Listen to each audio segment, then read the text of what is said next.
അപ്പോൾ hello guys, welcome to Malayalam anime explanation channel. അപ്പോൾ നമ്മൾ ഇന്നത്തെ വീഡിയോയിൽ എന്താണ് നോക്കാൻ പോകുന്നതെന്ന് വെച്ചിട്ടുണ്ടെങ്കിൽ മാംഗയും മാൻഹയും തമ്മിലുള്ള ഡിഫറൻസ് അല്ലെങ്കിൽ വ്യത്യാസങ്ങൾ എന്തൊക്കെയാണെന്നുള്ളതാണ്. സോ നമുക്ക് വീഡിയോ സ്റ്റാർട്ട് ചെയ്യാം. ഈ മാൻഹ ആൻഡ് മാംഗ തമ്മിലുള്ള ഫസ്റ്റ് ഡിഫറൻസ് വരുന്നത് തന്നെ അതിൻ്റെ രണ്ടിൻ്റെയും നാഷണാലിറ്റിയിലാണ്. അതായത് മാംഗ നമുക്ക് എല്ലാവർക്കും അറിയാവുന്ന പോലെ ജാപ്പനീസ് കോമിക്സ് ആണ്. അതാണ് നമ്മുടെ ആനിമയ്ക്കൊക്കെ ബേസായിട്ട് ആക്ട് ആകുന്നത്.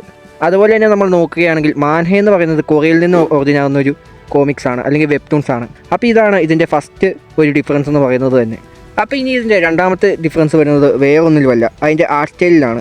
ജാപ്പനീസ് മാംഗ വായിച്ചിട്ടുള്ള അല്ലെങ്കിൽ കണ്ടിട്ടുള്ളവർക്കറിയാം, ജാപ്പനീസ് മാംഗ വരുന്നത് ബ്ലാക്ക് ആൻഡ് വൈറ്റിലായിരിക്കും. അതുതന്നെ നമ്മൾ മാൻഹ എടുത്ത് നോക്കിയിട്ടുണ്ടെങ്കിൽ അത് കളേർഡ് കോമിക്സ് ആണ്.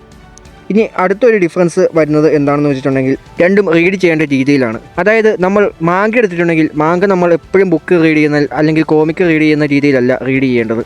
അത് നമ്മൾ റൈറ്റിൽ നിന്ന് ലെഫ്റ്റിലേക്കാണ് റീഡ് ചെയ്യേണ്ടത്. അത് തന്നെ നമ്മൾ മാൻഹയുടെ കാര്യത്തിലേക്ക് നോക്കുകയാണെങ്കിൽ മാൻഹ എന്ന് പറയുന്നത് നമ്മളെപ്പോഴും സാധാ റീഡ് ചെയ്യുന്ന പോലെ തന്നെ ലെഫ്റ്റിൽ നിന്ന് റൈറ്റിലേക്ക്, അതായത് ഹൊറിസോണ്ടലിയാണ് റീഡ് ചെയ്യേണ്ടത്. അപ്പോൾ ഇനി ഒരു ഡിഫറൻസ് വരുന്നത് എന്താണെന്ന് വെച്ചിട്ടുണ്ടെങ്കിൽ ഇതിൻ്റെ കണ്ടന്റിലും പാനലിങ്ങിലുമാണ്. ജാപ്പനീസ് മാംഗയുടെ കാര്യത്തിലേക്ക് നോക്കുകയാണെങ്കിൽ അവർ അതിനകത്ത് ചെറിയ ചെറിയ പാനൽസ് ആയിട്ട് കുറേ പാനൽസ് ഇൻക്ലൂഡ് ആക്കും. അത് തന്നെ നമ്മൾ കൊറിയൻ മാൻഹയുടെ കാര്യത്തിലേക്ക് വരികയാണെങ്കിൽ ലോങ് ആയ പാനൽസ് ആയിരിക്കും ഉണ്ടാവുക. പക്ഷേ ലോങ് ആയ പാനൽസ് ഉണ്ടെങ്കിൽ പോലും ഈ പാനൽസിലൊന്നും അധികം കണ്ടന്റ് ഉണ്ടാവുകയില്ല. മാംഗയെ കമ്പാരിസൺ ചെയ്ത് നോക്കുമ്പോൾ കണ്ടന്റ് കുറവ് തന്നെയായിരിക്കും ഈ മാൻഹയിൽ ഉണ്ടാവുക.